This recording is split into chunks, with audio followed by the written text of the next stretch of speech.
So what's hiding under the Winchester Mystery House? I never thought much of it. The story goes that this house was built by John Winchester after he inherited his brother's rifle company. So before we start exploring, let's take a quick look at the layout. It might be helpful later. Whatever you do, don't go into the basement alone. And of course, they didn't know I was listening. The air was freezing cold and a single shaft of light shone down from a hole in the ceiling. A raspy, guttural voice whispered, "Who's there?" I froze. Should I answer? Was it the ghost of whoever was trapped in a well? Or was it something else? "Hello," I whispered back. The voice chuckled, and it sent shivers down my spine. "You shouldn't be here," it hissed. "This place is cursed. No one can escape the Winchester curse." I wanted to scream, but no sound came out. The voice continued, "You have awakened her. She will never forgive you. She will haunt you for the rest of your life." Suddenly, the ground beneath me began to shake. The well was vibrating, and the stones in the wall were grinding and cracking. The voice screeched, "Run!" And I turned and fled. And in the middle of the room, there was a large stone well. It looked like an ancient prison cell. The ground gave way beneath me, and I fell into darkness. When I woke up, I was lying on the cold concrete floor. My head throbbed, and I could hear voices shouting in the distance. Groaning, I pushed myself up and stumbled out of the basement. I ran as fast as I could, desperate to get away from the house. Behind me, I heard a crash and a scream. I didn't dare look back. I just kept running until I reached the safety of my car. And then I drove away as fast as I could. Something told me I shouldn't be here. I needed to get out of this room. But then I noticed something strange. She's always there behind me, whispering, waiting for me to turn around. But I never do, because I know if I do, she'd crawl out of the well and drag me back to the house. And then I'll be trapped forever. Scratched into the wall were 3 words, "Don't wake her." I looked down. Whispers rose up. Then I saw it. Fingers, long, bony fingers were reaching up through the rusty bars of the well. And then more and more fingers appeared, clawing and scratching at the stone. I don't know how long I stood there watching, but it felt like hours. And then one of the fingers brushed against my leg. I screamed and turned to run, but the door was gone. I spun around, desperate to find another way out, but the walls were smooth and featureless. I banged on them, but they wouldn't budge. I called out for help, but my voice echoed and bounced back at me. I was trapped, because when they weren't looking, I would sneak away from the group and explore the basement on my own. It's not like there were any locks on any of the doors, so I could just wander around freely.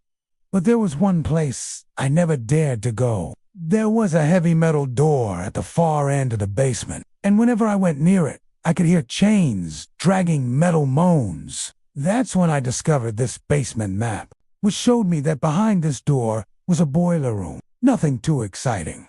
So one day I decided to investigate. I held my breath and slowly pushed open the door.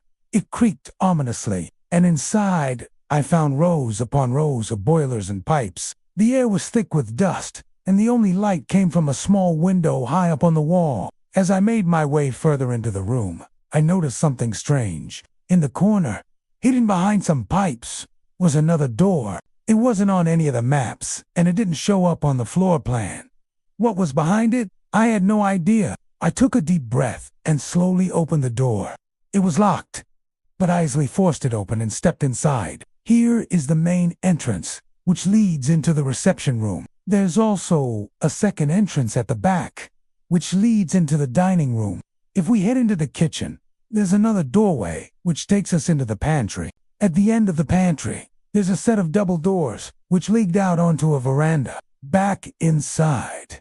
And if we head through the archway, we come to a very long hallway. This must have been where John lived, because there are a few bedrooms along here. The last one at the end of the hall has a secret passage behind the fireplace. Just beyond that, there's a bathroom with a Victorian bathtub and a stained glass window. But it gets better, because there's also a secret passage in here too, which leads into the music room. But wait, there's more. From the music room, we can either go upstairs or downstairs. The basement door is on the left, and if we go up the stairs, we can either go right or left. The right set of stairs leads to the library, which has some incredible Masonic symbolism carved into the woodwork. Going left leads us to a nursery with a secret passage behind the bookshelf.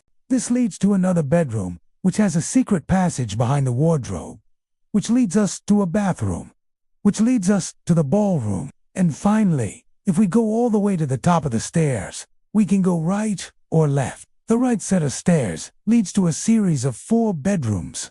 We can either go left or right.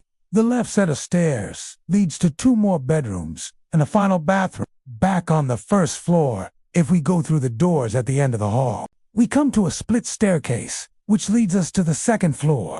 And here we find the famous clock tower, which contains a secret passage in the clock face. Going up another flight of stairs, we can either go right or left. The left set of stairs leads us to a long corridor, which has many doors along it. Most of them lead to small rooms, but some lead to larger rooms, including this one with a wheelchair. And if we continue along the corridor, we come to the very end of the house. Back in the main hall, there's another set of stairs leading down to the basement, and he moved in with his new wife, Sarah.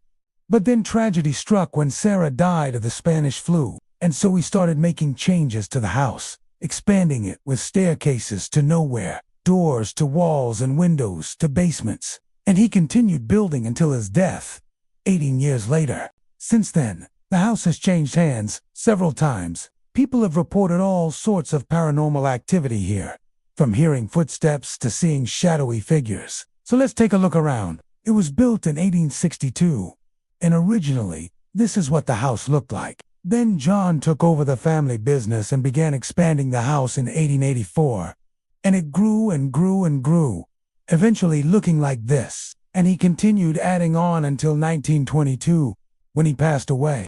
I've always wondered if there are secrets hidden in plain sight, things that maybe even the ghost hunters have missed. As a kid, I used to visit the Winchester Mystery House every year with my school, and I remember the tour guides always telling us the room was circular, and the walls were made from rough stone. And then I heard a voice, but it was too late. Now, back home, every time I look in a mirror, I see her. If you want to hear more scary stories, stay tuned. Thanks for watching.